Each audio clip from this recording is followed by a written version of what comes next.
Les principaux obstacles dans le pays, c'est d'abord la reconnaissance de l'enfant comme un enfant, comme tout enfant, et puis l'acceptation de ces enfants dans tous les milieux, quel que soit le milieu et surtout au niveau scolaire. Donc en termes d'obstacles, je pense qu'il y a toujours cette question des représentations. Donc on a fait une étude en début de projet qui montre que près de 50% des parents d'enfants non handicapés ne sont pas prêts à ce qu'il y ait des enfants handicapés qui intègrent la classe avec leurs propres enfants. Donc ça, c'est une première difficulté. Mais on retrouve cette grande peur aussi auprès des parents d'enfants handicapés eux-mêmes. Ils ont également peur que leurs enfants handicapés intègrent des classes ordinaires de peur de discrimination et de violence dont ils pourraient faire face. Donc... Et je dirais l'obstacle majeur, c'est que l'éducation de ces enfants en situation de handicap est l'affaire des ONG, des associations. Mon gouvernement n'est pas suffisamment impliqué dans la prise en charge de l'éducation de ces personnes handicapées. Donc, c'est les ONG et les associations, avec leurs maigres moyens, qui essayent de prendre en charge l'éducation de ces enfants en situation de handicap. Je vous dirais même que dans mon pays, il n'y a même pas une ligne budgétaire pour l'éducation spécialisée. Au Niger, les obstacles à la scolarisation des enfants handicapés peuvent parfois aussi être les mêmes qu'on rencontre à la scolarisation de tout enfant.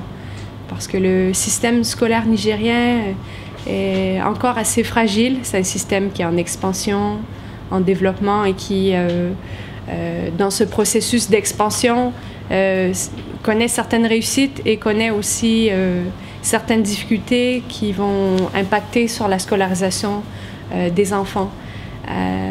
Une difficulté très importante qu'on connaît concerne la capacité des enseignants à prendre en charge les enfants, non seulement en termes de compétences, mais en termes aussi de disponibilité de temps, avec des classes à effectifs pléthoriques qui peuvent atteindre dans les 90 élèves, voire même plus parfois au primaire.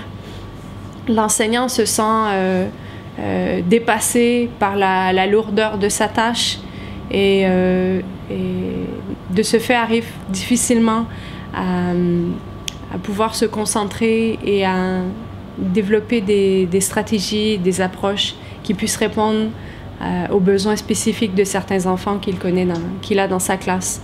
Parfois même, il connaît difficilement le groupe qu'il a devant lui, du fait de ce surnombre. Même détecter les enfants qui n'arrivent pas à suivre, qui ont des besoins particuliers, n'est pas toujours aisé pour l'enseignant qui fait face à un effectif trop important et trop difficile à gérer. Donc souvent, ce qu'on entend comme discours, c'est que l'enseignant va nous dire que pour lui, prendre en charge un enfant handicapé dans sa classe, c'est une surcharge de travail. Les principaux obstacles à l'éducation des enfants handicapés au Burkina Faso sont surtout au niveau de la prise en charge. Chaque ministère, chaque domaine travaille de façon sectorielle, alors que le handicap devrait être un peu transversal. Nous devons avoir une bonne collaboration entre la société civile, les services de santé, l'action sociale et le ministère de l'Éducation. Les principaux obstacles pour les enfants handicapés en matière de scolarisation, il y a d'abord le système éducatif qui n'est pas toujours prêt à recevoir ces enfants et à leur donner une éducation de qualité par rapport à leurs besoins éducatifs qui sont spéciaux. Les enseignants ne sont pas forcément formés, ne sont pas forcément prêts, donc en termes d'outils pédagogiques, en termes de techniques pédagogiques, à prendre en charge l'éducation des enfants handicapés. Ensuite, il y a aussi un autre obstacle qui est le problème de l'accessibilité.